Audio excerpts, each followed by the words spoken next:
Welcome to Telangana వెలుగు. నేను మీ రాజు.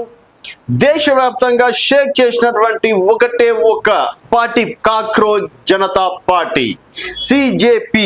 So CJP party announcement చేయడం, ఫేస్బుక్ లో అలాగే సోషల్ మీడియాలో పెట్టడం, దాదాపుగా 2 కోట్ల మంది కేవలం 3 రోజుల్లోనే ఫాలోవర్స్ పెరగడం, ఇటు కాంగ్రెస్ ఇటు బీజేపీని మించి కాక్రోచ్ జనతా పార్టీ ఎదగబోతుంది. యువకులకు ఇది సువర్ణ అవకాశం.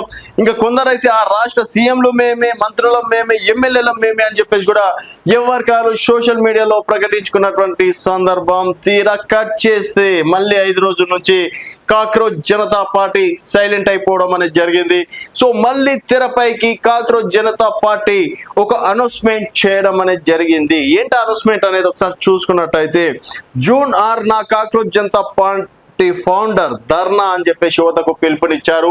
సో ఇప్పటికే జంజీ తరహా కాక్రోచ్ జనతా పార్టీ జంజీ తరహా ఉద్యమం రాబోతుందని చెప్పేసి అనేక సార్లు చెప్పారు. సో మొత్తానికి జూన్ 6వ తేదీ నాడు రీసెంట్ గా కేంద్ర విద్యాశాఖ మంత్రి ధర్మేంద్ర ప్రధాన్ రాజీనామా చెయ్యాలి అంటూ cockroach Janata party founder Abhijit Dipke demand చేశారు. ఇందుకోసం తను ఇండియాకు వచ్చి జూన్ 6న ఢిల్లీ జంతర్ మంతర్ వద్ద ధర్నా చేయనట్లు ప్రకటించారు.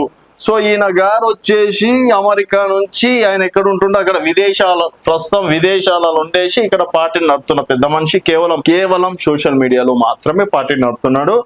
ఆయన వచ్చి ఇక్కడ ఢిల్లీలో జూన్ 6వ తేదీ నాడు జంతర్ మంతర్ దగ్గర అందరూ రావాలి, విద్యాశాఖ మంత్రి ధర్మేంద్ర ప్రధాన్ గారు రాజీనామా చేయాలి.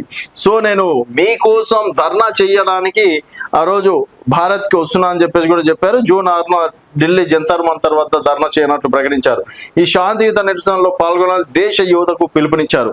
కాగా నెట్ సిబిఎస్ఈ పరీక్షలో ప్రభుత్వ అసమర్థత వల్ల లక్షలాది మంది విద్యార్థులు మానసిక వేదన అనుభవించారని పేర్కొన్నారు. సో ఓకే, ఇప్పటి వరకు బాగానే ఉంది.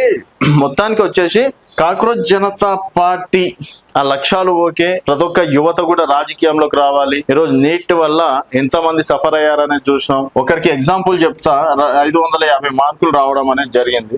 సో ఇప్పుడు మళ్ళీ అన్ని మార్కులు వస్తాయని చెప్పేసి గ్యారెంటీ ఉంది. ఎందుకంటే ఆ టైంలో ఆ చదివే ఉత్సాహం వేరు, అప్పుడు ఉన్నటువంటి పరిస్థితులు వేరు. సో డెఫినెట్ గా ఏదో చేద్దామని చెప్పేసి ఒక విద్యార్థి కాన్సన్ట్రేషన్ పెట్టడం అనేది జరుగుతుంది. తీరా పేపర్ లీక్ అయ్యి మళ్ళీ అదే విధంగా చదవాలంటే డెఫినెట్ గా అంత డిస్టర్బెన్స్ అనేది ఉంటది. సో ఇక్కడ చాలా వరకు విద్యార్థులు నష్టపోయారు. దాన్ని తీవ్రంగా ఖండించాల్సిందే. వీలైతే కేంద్ర విద్యాశాఖ మంత్రి కూడా రాజీనామా చేయాలి. దానికి మాత్రం పర్ఫెక్ట్, నో డౌట్. కాకపోతే విదేశాల నుంచి ఇక్కడ భారతదేశ అస్తిత్వం కావచ్చు, లేకపోతే ఏదో పార్టీ నడిపేస్తే ఏదో ఉద్ధరించా అని చెప్పేసి మాత్రం అది ఎంతవరకు జూన్ 6వ తేదీ నాడు విదేశాల నుండి కూడా పిలుపునిస్తే ఇక్కడ యువతరం ఎంతవరకు అట్రాక్ట్ అయ్యి వెళ్తుంది, మరి జూన్ 6 నాడు ఏం జరగబోతుంది అనేది వేచి చూడాల్సిన విషయం. సో మరి కాక్రోచ్ జనతా పార్టీ జూన్ 6 ఏం చెయ్యబోతుంది అనే విషయాన్ని మీ అభిప్రాయాల కింద కామెంట్ రూపంలో తెలియజేయండి. చూస్తూనే ఉండండి తెలంగాణ వెలుగు.